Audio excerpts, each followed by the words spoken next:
자, 오늘은 사무엘하 이제 세 번째 시간이고, 다음 해가 이제 네 번째 시간인데 네 번째가 마지막입니다. 이렇게 사무엘하 마치고 이제 그 다음에 이제 역대상 이제 제 6과로 이제 넘어가도록 하겠습니다. 자, 오늘은 특별히 우리가 가지고 있는 뭐죠? 저기 책 중에서 포커스를 다윗의 범죄 쪽으로 좀 맞춰봤습니다. 사실 성경 안에는 뭐 다윗의 위대한 그런 역사가 많이 있지만은 또 그와 동시에 다윗이 저질렀던 이 범죄는 결코 가볍지 않을 뿐더러 또 포커스를 아주 심각하게 이렇게 맞추고 있는 것을 볼 수가 있습니다. 그러면은 우리가 이제 성경 속에서 이런 걸 보면은 하나님께서 이 개인적인 범죄가 아니고 이걸 통해서 하나님께서 어떻게 관여하고 어떤 교훈을 주는지 이제 우리가 얻어낼 수 있기 때문에 그러지 않나 생각이 듭니다. 그래서 자료를 삼아서 한번 찾아봤습니다. 혹시 관련된 그런 것들이 있나 했더니 굉장히 오래된 영화인데 이 제목이 다윗과 밧세바예요. 근데 이게 1951년인가 그러니까 언제죠? 우리나라 6.25 전쟁 중에 나온 것 같아요, 보니까. 아주 반세기가 넘은 그런 작품인데, 좀 보지는 않았습니다. 그렇지만은 대충, 이렇게 되겠구나 생각이 듭니다. 사실 이게 다윗의 오점 중에 하나죠. 그런데 이 장면이 마태복음에 한 번 더 나옵니다. 제가 읽겠습니다. 다윗 왕은 우리아의 아내였던 여자에게서 솔로몬을 낳고, 이 성경 기록은요, 영원하잖아요. 다윗은 위대한 성군이기도 하지만 동시에 이 성경이 이렇게 기록되었어요. 그냥 다윗은 우리아에게서 솔로몬을 낳고 이렇게 하면 되는데 누굽니까? 우리아의 아내라고 이렇게 나옵니다. 불륜이죠. 이런 것들이 성경에 그냥 그대로 기록이 됐습니다. 그래서 이거 다윗은 천국에서 이 말씀을 볼 때마다 참 마음이 아프겠다 생각이 들어요. 자, 어쨌든 성경은 그렇게 해서 다윗이 저질렀던 이 범죄를 결단코 놓치지 않고 그대로 기록합니다. 자, 그러면은 오늘 다윗이 어떤 죄를 저질렀는지 그 배경을 좀 살펴보도록 하겠습니다. 이제 대충 지도를 보시면 아시겠지만은 예루살렘과 드디어 이제 저기 암만이란다. 암몬하고 모압인데 모압은 밑에가 있고 암몬은 좀 위에가 있습니다. 자, 그런데 이 암몬의 수도가 고대에는 라빠였어요. 거대하다는 뜻이거든요. 그러니까 아마 요새였던 것 같아요. 지금 현재 요르단 땅이에요. 근데 요르단의 수도가 어디입니까 혹시? 저기 있네요. 암만이에요. 그래서 찾아봤더니 이 암몬에서 나온 단어예요. 그 단어가 그대로 암몬에서 암만만 바뀐 거예요. 모음만 변한 거죠. 그러니까 바로 이제 이 배경에서 이 다윗이 그때 암몬의 왕이었던 나하스한테 어떤 도움을 받았던 것 같아요. 아마 이제 어쩌면 이제 도망자 신세였을 때 어떻게 보면 도움을 받은 것으로 추정돼요. 그러니까 성경에 자세히는 안 나와요. 안 나오는데 다윗 왕이 그렇게 얘기를 합니다. 나하스가 죽고 그의 아들 하논이 이제 왕이 되니까 내가 그래도 도움을 받았는데 그 친절을 기억하고 이제 조문단을 보내죠. 자, 예루살렘에서 조문단을 보냈는데 이때 이제 왕이 바뀌어서 이제 하논이 아들이 이제 왕이 되니까 밑에 있는 신하가 뭐 다윗이 뭐 좋아서 보낸 줄 아십니까? 저것들이 우리 나라를 무너뜨리기 위해서 염탐하려고 이제 보낸 것이지 않겠습니까? 밑에서 조언을 그렇게 했겠죠. 그러니까 다윗이 보낸 사절단들의 수염을 다 깎아버리고 엉덩이까지 이거는 무슨 아주 희한한 모욕이에요. 엉덩이가 드러나도록 잘라내서 이렇게 보냈어요. 자, 이 정도면은 뭐 지금으로 옛날에는 그렇지만 지금으로도 이거는 있을 수 없는 일이죠. 자, 이때 이제 드디어 하논이 이거 좀 심한 것 같은데 드디어 이제 다윗이 움직이기 시작합니다. 그러니까 하논이 앞불사 이거 큰일 났구나 해서 급하게 시리아 위에 있는 시리아 군대를 이제 용병을 구합니다. 그래서 이제 쳐들어오면은 이제 막을 준비를 하죠. 그런데 이게 뭐 전쟁이 게임이 되겠어요? 요압왕과 그 다음에 다윗이 쳐들어가서 완전 묵사발을 내버립니다. 자, 이때까지는 뭐 역사가 그런 대로 나쁘지 않습니다. 왜 안 넘어가죠? 뒤에 컨트롤러가 없으니까 이게 맘대로 막 돌아다니네. 너무 여기까지 이스라엘과 암몬의 전쟁. 다윗왕이 이제 드디어 진두지휘해서 암몬을 제압하고, 자, 남은 잔당들이 다 어디로 갔냐? 자, 라빠, 당시에 이제 오늘날 수도 이제 암만이죠. 이 수도 안으로 다 몰려들었습니다. 그러니까 그때는 아마 그 요새인 것 같아요. 요새 안으로 몰려드니까 어떻게 해요? 공방전이 계속 되겠죠. 이제 전쟁이 이제 길어지니까 이때 다윗은 어디로 퇴각하냐? 예루살렘으로 퇴각합니다. 그러면 전쟁을 누가 합니까? 부하들이 하겠죠. 부하들은 전쟁을 계속하고 있고, 드디어 이제 다윗 왕은 뭐 전쟁이 길어질 것 같고 하니까 그냥 편안하게 이제 예루살렘에 와서 이제 드디어 휴식을 취합니다. 문제는요, 여기서부터 시작됩니다. 항상 포커스가 뭐냐?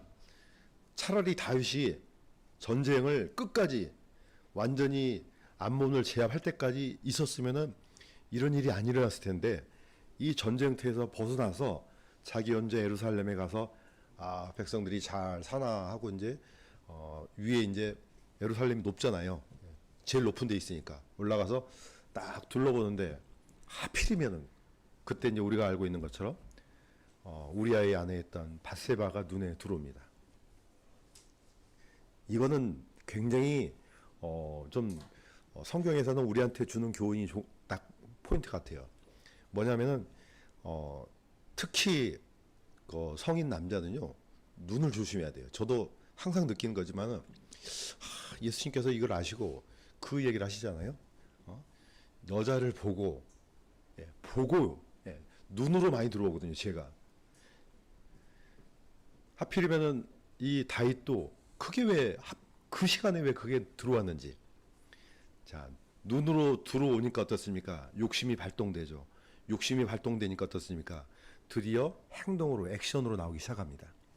그래서 그 목욕하고 있었던 밧세바를 보고 불러서 있어서는 안 된 일을 합니다. 자, 그런데 그때 시대가 어떤 시대였는지를 사무엘하 11장 1절에 이렇게 되어 있습니다. 상황을 이렇게 묘사를 하고 있습니다.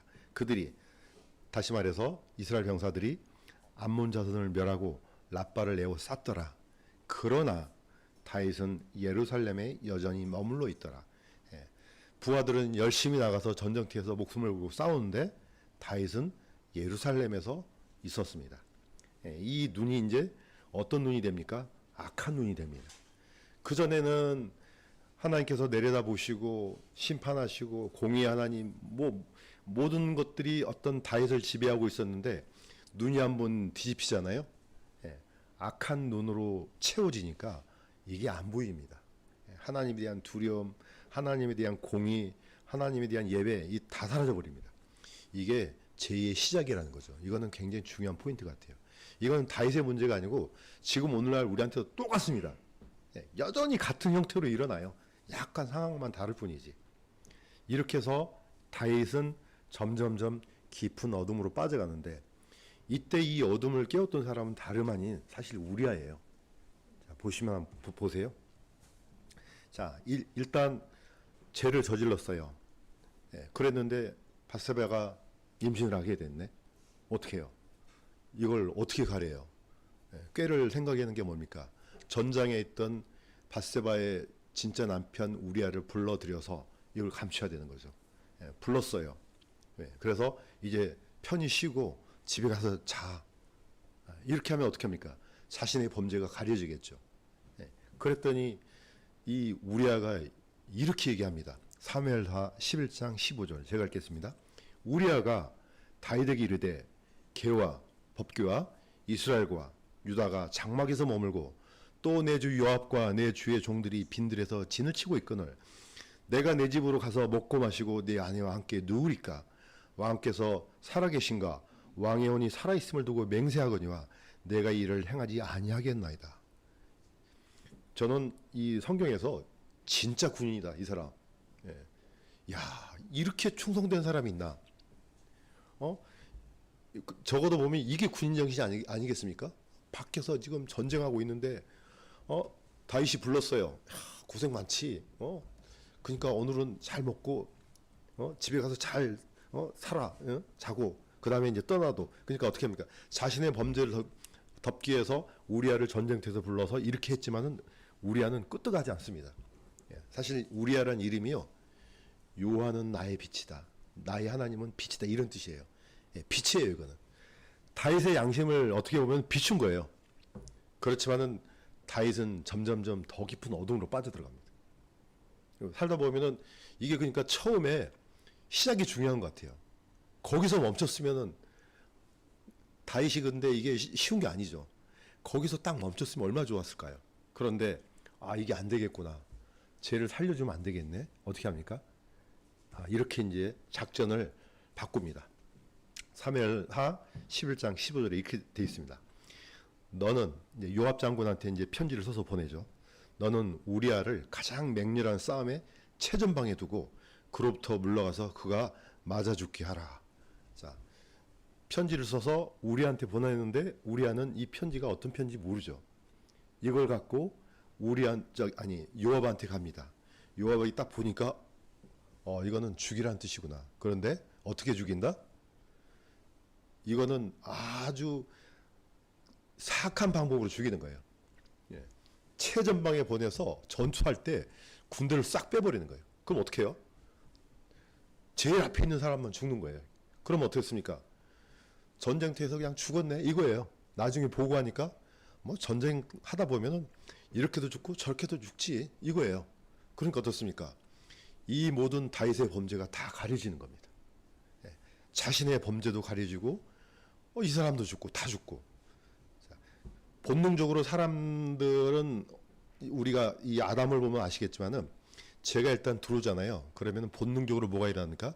자신의 죄를 감추려는 본능이 일어납니다. 그래서 나왔던 게 뭡니까? 무화과 나무 잎으로 자신을 가렸거든요. 이게 다 어떻게 보면 본능적인 일입니다. 그러니까 이게 뭐 그것을 율법으로 가리든 뭘로 가리든 뭔가를 이렇게 가리는 거죠. 자, 이게 안 가리지면 어떻습니까? 죽여야 되는 거예요. 자신의 양심을 비추는 어떤 말이나 또는 그 사람, 뭔가 근원이 있을 때 괴롭지 않습니까? 끊임없이 저 존재로 인해서 내 양심이 괴로움을 받아요.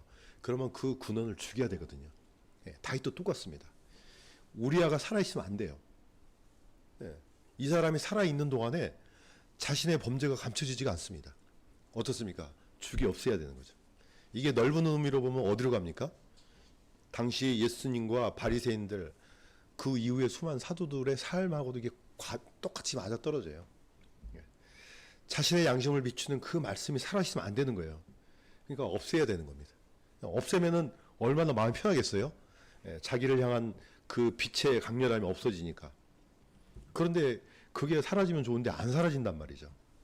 그래서 말씀이 사실 무섭더라고요, 저는. 왜? 끊임없이 우리 양심을 비추는 거예요, 이게. 가장 좋은 것은 그 일이 일어나기 전에 먼저 하나님 앞에 자신의 죄를 자복하고 이 관계를 회복하면 좋은데, 사람이 한 번 뭔가 뒤집어 씌우잖아요? 그러면 끝까지 갑니다. 그래서 이 신학자들 사이에서도 이런 사람이 훌륭한 사람이라고 그래요. 내가 어떤 것을 선포했어요. 막 주장했어요. 그런데 내 주장이 처음에는 옳은 것 같아요. 근데 어떤 다른 학자가 당신이 주장하는 바가 성경의 근거에서 또는 여러 가지 어떤 증거자를 대해서 아니라고 하면요, 정말 훌륭한 학자는 시인합니다. 내가 잘못 생각했습니다. 이렇게 해서 자백합니다. 그런데 보통 사람들이 그럽니까? 아니에요. 분명히 잘못된 걸 알면서도 불구하고 죽을 때까지 갑니다. 이거는 아주 비극이에요. 이렇게 되면 안 되는 거거든요. 자, 오늘 우리가 이제 보았던 우리 사진에 책에는 이제 다윗의 죄에 대한 것들이 이제 나열되어 있는데, 핵심적인 것은 이겁니다. 다윗이 어떤 죄를 저질렀느냐? 율법의 핵심적인 것만 저질렀어요. 너는 간음하지 말라. 너는 살인하지 말라. 너는 내 이웃의 집을 탐내지 말라. 이건 핵심적인 거잖아요. 그런데 왜 이런 이 율법을 주셨겠습니까?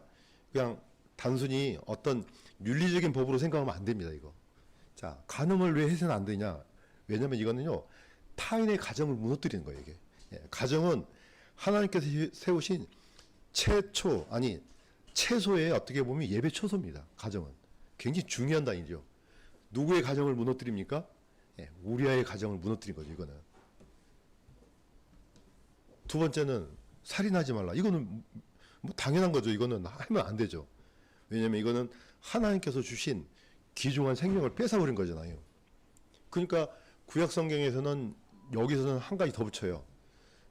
율법이 오기 전에도 제일 먼저 이제 이걸 저는 신학교에서 그렇게 배웠어요. 캐피탈 퍼니시먼트. 어떤 사람의 생명을 해치면은 그 사람의 생명은 그 생명으로 갚는다는 거예요. 그래서 보통 옛날에는 사람을 죽인 자는 사형이거든요. 저는 이게 맞다고 봐요. 물론 이제 지금은 인권을 존중해서 이제 사형제를 제도를 폐지하지만은 뭐 법학자들 사이에서는 있는 문제지만 성경에서는 분명히 이거는 분명합니다. 남의 생명을 빼앗았느냐? 그럼 너도 죽어. 이게 공의예요. 그러니까 구약 성경에서는 누군가 생명을 빼앗겼어요. 억울하게. 그러면 누가 원수를 갚아줍니까? 예, 그 원수를 갚아주는 사람이 친족이었어요. 친족. 예, 친족이 가서 그 사람의 생명을 대갚아주는 거죠. 이것도 하나님께서 허락하신 이제 그런 법이었지만 뭐 지금하고는 다른 거죠. 지금 그렇다고 하면 큰일 납니다. 자, 그런데 혹시라도 억울하게 죽였어. 이거는 하나님께서 보호를 해주셨어요. 그래서 피난처가 있는 겁니다. 자, 마지막에는요. 죽은 우리아의 아내를 자신의 아내로 취합니다. 그러니까 마지막 십계명도 어깁니다. 그러니까 위대한 군주자 모든 사람들이 다윗의 자손이에요 했던 이 다윗의 이 심각한 범죄를 성경은 그대로 드러냅니다. 사람들한테 그대로 분식시키고 심지어는 성경 어디죠? 마태복음까지 가서 그대로 그 사실을 그대로 명시합니다. 자, 그러면 우리는 참 이 다윗 왕 왜 이런 짓을 했을까? 물론 그런 것도 있지만은 동시에 이 범죄의 패턴, 다윗이 이 범죄를 어떻게 감추려고 했고 결말이 어떤 건지는 굉장히 중요한 교훈이 된다는 거죠. 왜냐? 끊임없이 일어나는 문제거든요. 우리 주변에서 또는 우리에게도. 자, 그런데 여기서 우리가 포커스를 얻어내는 게 있습니다. 야고보서 1장 14절에서 15절. 이거는 같이 한번 읽겠습니다. 시작. 오직 모든 사람이 자기 자신의 욕심에 이끌려 유혹을 받을 때 시험을 받나니 그런즉 욕심이 잉태하면 죄를 낳고 죄가 완료되면 사망을 낳느니라. 뭐든지 시작은 가장 작은 것부터 시작되거든요. 이거 뭐 별거 아니야. 그런데 이게 점점점 커져요. 마치 우리 몸에 조그만 뾰루지 하나 났는데 이걸 긁다가 보면 나중에 뭐가 됩니까? 종기가 되는 경우가 있거든요. 그래서 우리 옛말에 뭐가 있습니까? 긁어서 부스럼 맞는다 그래요. 긁어서. 또 호미로 막을 것을 가래로 막는다. 처음에 그냥 호미로 처리했으면 될 일을 나중에 그걸로 안 되니까 나중에 포크레인 가지고 와서 막아야 되는 엄청난 비용이 들어가죠. 첫사람 아담이 그냥 선악을 알게 하는 나무 하나, 그 열매 하나 먹었을 뿐이에요. 아주 심플한 거예요. 그런데 어땠습니까? 그 결과 모든 인류가 엄청난 고통에 지금 시달리고 있지 않습니까? 그냥 한 사람의 작은 잘못인데 그걸로 인해서 전 인류가 다 이 고통을 받고 있어요. 그러니까 여기서 왜 하나님께서 하필이면 왜 거기다가 선악을 알게 하는 나무를 만드셨을까? 이렇게 이제 나오지 않습니까? 그 안 만드셨으면은 이런 고통도 없고 이런 눈물도 없을 텐데. 뭐 이게 포커스는 약간 벗어나지만은 지금 맞추는 거는 뭡니까? 작은 거예요, 작은 거. 다윗 왕이 그때 왜 전쟁터에서 그 부하들은 그 고생을 하는데 왜 혼자만 나왔을까? 그때 차라리 끝까지 그 전쟁을 끝냈으면은 참으로 거의 완벽에 가까운 군주로서 삶을 살지 않았을까 이제 생각이 듭니다. 뭐 이것도 다 하나님의 섭리 가운데 있겠지만은 작은 그 찰나, 그 순간. 근데 제가 보니까 마귀가 이걸 너무 잘 알고 있는 것 같아요. 우리가 뭐가 약한지 너무 잘 알아요. 그러니까 어떻습니까? 그 앞에다가 덫을 하나 딱 놔요. 이거 너무너무 걸려들기 딱 십상이에요. 사람마다 성향이 다르기 때문에 어떤 것은 강하고 어떤 것은 약하거든요. 우리는 모르잖아요. 심지어는 자신도 몰라요. 타인을 어떻게 알겠습니까? 그런데 마귀는 기가 막히게 찾아냅니다. 저 사람이 어떨 때 뭐가 약한지를 너무 잘 알아요. 거기다가 딱 하고 덫을 딱 나눠요. 핵 하고 걸려둡니다. 물고기가 이 낚싯바늘에 걸린 이 낚싯바늘의 이 무서움을 알겠습니까? 뭐만 보입니까? 미끼는 보이겠죠. 내가 맛있는 거, 내가 먹을 수 있는 좋은 건데 하고 먹겠죠. 덜컥하고 딱 무는 순간 어떻습니까? 움직일수록 빠져나갈 수 없습니다. 그래서 우리가 삶을 살다 보면은 이런 일들이 비일비재하게 일어납니다. 그래서 우리는 늘 말씀 앞에서 깨어 있고, 혹시라도 악한 마음과 악한 심성이 들면은 하나님 앞에 바로 자백해서 이 문제를 해결하는 게 최선의 방법이라고 저는 생각됩니다. 키우면 안 돼요. 옛날 병원 가면 그러잖아요. 맞아, 치과 가니까 이야기 하더라고요. 치과 가니까 의사가 하는 말이, 이빨은 아플 때 절대로 참으면 안 된다. 예, 이거는 키우면은 엄청난 일이 일어난다. 그러니까 항상 작은 병일 때 빨리 가서 체크하고 이게 제일 좋습니다. 그 얘기를 하더라고요. 그거 맞는 것 같습니다. 죄는요, 키우면 안 되거든요. 커져요, 이게. 그냥 욕심에 이끌렸는데 나중에 뭐가 됩니까? 딱 하고 아들이 태어나요. 제 아들이 태어나요. 나중에 어떻습니까? 죽음으로 이어져요, 이게. 반드시 이렇게 됩니다. 그런데 다윗과 비교가 되는 사람이 있죠. 사울 왕입니다. 왜 다윗 왕이 위대한 왕인가는 바로 여기서도 드러납니다. 이건 바로 다윗의 자백입니다. 사무엘하 12장 13절 14절 제가 읽겠습니다. 다윗이 나단에게 내가 주께 죄를 지었노라.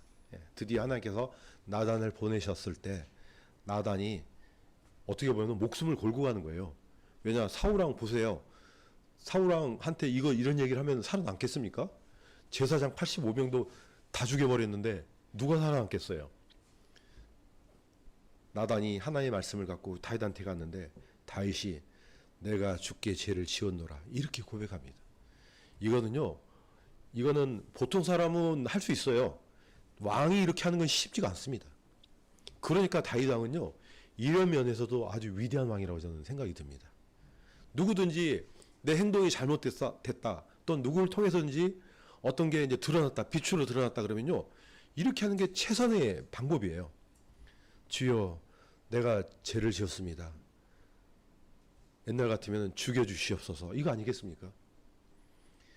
나단이 얘기합니다. 나단이 다윗에게 왕이 죽지 아니하리다. 그러나 이 행동으로 왕에게 태어난 아이 또한 반드시 죽으리다. 하나님께서는 다윗의 죄를 용서해 주셨습니다. 관계가 회복됐어요. 그러나 그가 저질렀던 결과는요, 갚아 주십니다. 이솝 우화에도 이런 얘기가 있지 않습니까? 어떤 아버지 밑에 말 안 듣는 아들이 있어요. 맨날 사고만 치고 뭐만 했다면은 그냥 동네 창피한 일만 하고 다녀요. 아버지가 꾀를 하나 냈어요. 아들이 사고를 칠 때마다 뭘 했느냐? 그 집 앞에 집에 들어오면 모든 사람들이 볼 수 있는 큰 기둥에다가 못을 하나씩 때려박기 시작했어요. 뭐 잘못을 저지르면 못을 하나씩 박기. 나중에 기둥 전체가 못으로 박혀 있었어요. 제 얘기 아니에요. 이솝 우화에 나온 얘기예요. 아들이 이거 보니까 내가 이렇게 큰 잘못을 날마다 저질렀구나. 이제부터는 내가 착한 일을 해야지 하고 드디어 반대로 행동했는데 아들이 이제 착한 일을 할 때마다 못을 하나씩 뽑았어요. 드디어 나중에 다 뽑혔어요. 그런데 뭐는 안 지워집니까? 못 자국은 안 지워지는 거예요. 다윗도 똑같습니다. 하나님과의 관계는 회복됐어요. 용서해 주셨어요. 그러나 다윗이 저질렀던 그 범죄의 결과는요, 그대로 남아있는 겁니다. 자, 이것도 굉장히 중요한 교훈이죠. 애초부터 하지 않으면 되는데, 물론 해서 여기까지도 좋아요. 그렇지만은 그 결과는 그대로 못자국처럼 남는다는 거죠. 그러니까 우리 예수 그리스도도 똑같습니다. 우리가 저질렀던 그 죄악에 대한 결과는요, 안 없어져요. 어디에 그대로 남습니까? 예수님의 양손과 옆구리와 발에 그대로 남아 있습니다. 용서는 됐지만은 그건 안 없어지는 거예요. 언제까지요? 영원토록이요. 영원토록 그대로 있어요. 마태복음에 다윗 왕이 우리아의 아내라고 나오잖아요. 이거 없어집니까? 저 마태한테 가갖고 야, 왜 이런 걸 기록했어? 좀 없애면 안 될까? 안 됩니다. 하나님의 말씀이기 때문에 어떻게 할 수가 없어요. 자, 이제 마무리하겠습니다. 자, 다윗의 어떤 이 범죄는요, 그대로 우리한테도 적용하고도 우리한테 적용하면요 더 좋아요. 왜냐? 하나님과의 관계가 어떻게 회복됐고 왜 하나님께서 이 다윗 왕을 위대하게 만들었는지는 여기서도 드러납니다. 히브리서 12장 7절에서 8절 같이 한번 읽겠습니다. 시작. 너희가 징계를 견디어내면 하나님께서 아들들을 대우하듯 너희를 대우하시나니 아버지가 징계하지 않는 자가 무슨 아들이냐. 모든 사람이 징계를 받음으로 너희가 징계가 없으면 너희가 사생하여 아들이 아니니라. 네. 우리가 아담의 자손이기 때문에 죄를 아예 안 짓고 산다는 것은 불가능한 일이에요. 이거는 그렇게 안 돼요. 뭐 많이 살든 적게 살든 이건 똑같이 일어나요. 자, 그러면은 뭐 하느냐? 이 아이는, 죄를 짓는 아이는 항상 아버지한테 가서 이걸 자백해야 되고 아버지는 그에 합당한 징계를 주십니다. 그러면 이 징계를 싫다고 해서 죄를 감추고 살아갈 수는 없거든요. 당연하다. 징계가 반드시 있다. 만약에 없다. 그러면 그 사람은 아니다. 아들이기 때문에 책망도 하고 징계도 하는 거다. 왜? 그 아들을 사랑하니까. 이게 사랑의 징표거든요. 사랑하니까 하는 것이지 남의 아들 뭐 잘못한 거 쫓아다니면서 막 우리가 얘기합니까? 안 하죠. 자기 아들도 아닌데 왜 그런 일을 합니까?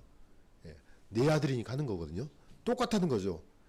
하나님과 우리의 관계도 이와 같다는 겁니다. 그래서 다윗의 범죄를 통해서 우리가 얻을 수 있는 교훈은 뭡니까? 제일 먼저 가장 좋은 것은 자백이에요. 그러니까 큰 일이 일어나기 전에 먼저 하는 겁니다. 먼저. 예수님께서도 온몸이 깨끗한 자는 발만 씻으면 된다 하지 않았습니까? 우리는 하나님의 자녀예요. 그러니까 이것을 뭐 구원을 받기 위해서 자백한 그건 아니에요. 하나님의 자녀는요, 구원받기 위해서 자백한 거 아니에요. 뭘 위해서요? 관계를 위해서, 하나님과의 관계를. 이 하나님의 거룩을 손상시켜서 주님의 이름을 더럽히지 않게 사는 거거든요, 우리가. 그래서 우리는 혹시라도 양심에 걸리는 문제가 있으면 날마다 자백해서 이 문제를 빨리 해결하는 게 최선의 방법입니다. 오늘 다윗의 범죄를 통해서 우리가 이제 이런 교훈을 얻는다면은 하나님께서 주신 이 말씀은 바로 우리의 것이 될 줄로 믿습니다.